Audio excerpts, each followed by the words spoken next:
샬롬, 오늘의 말씀지기 이수민 간사입니다. 이 시간 말씀 앞에 나온 여러분을 축복하며 말씀으로 든든하게 서가기를 소망합니다. 오늘의 큐티 시작하겠습니다.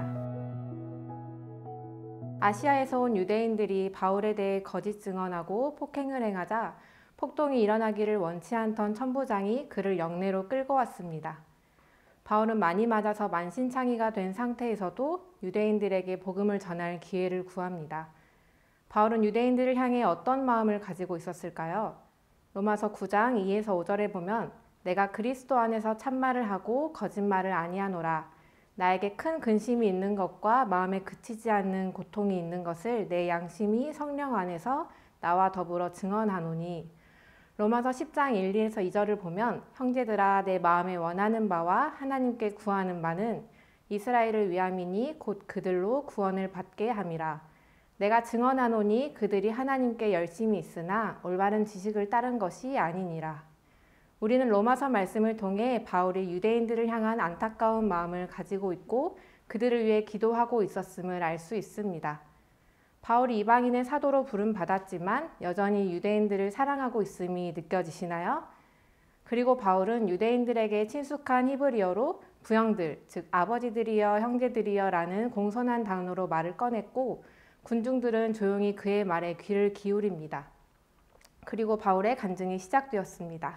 여기서 두 가지를 여러분과 함께 나눠보고 싶습니다. 첫 번째는 거짓 증언과 폭행을 당한 바울의 태도입니다.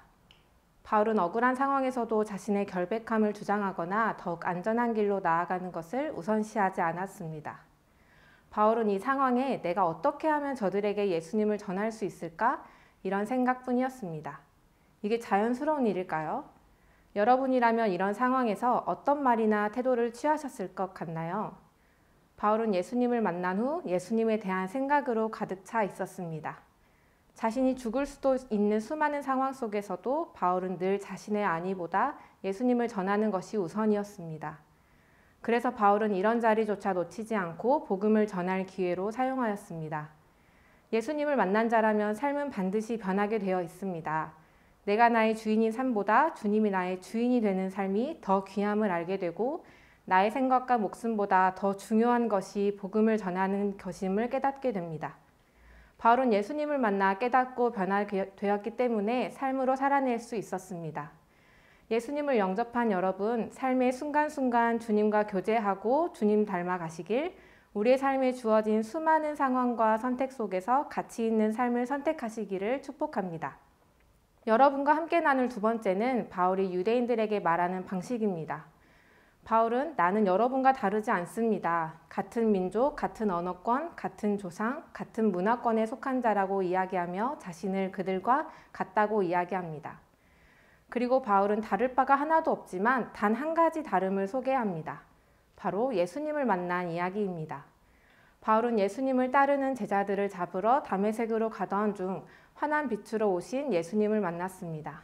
이 일을 통해 깨닫고 변화된 바울은 예수님의 제자들을 박해하던 인생이 이방인의 사도가 되어 예수님을 전하는 인생으로 삶이 송두리째 바뀔 수밖에 없었던 놀라운 경험을 유대인들에게 나눕니다.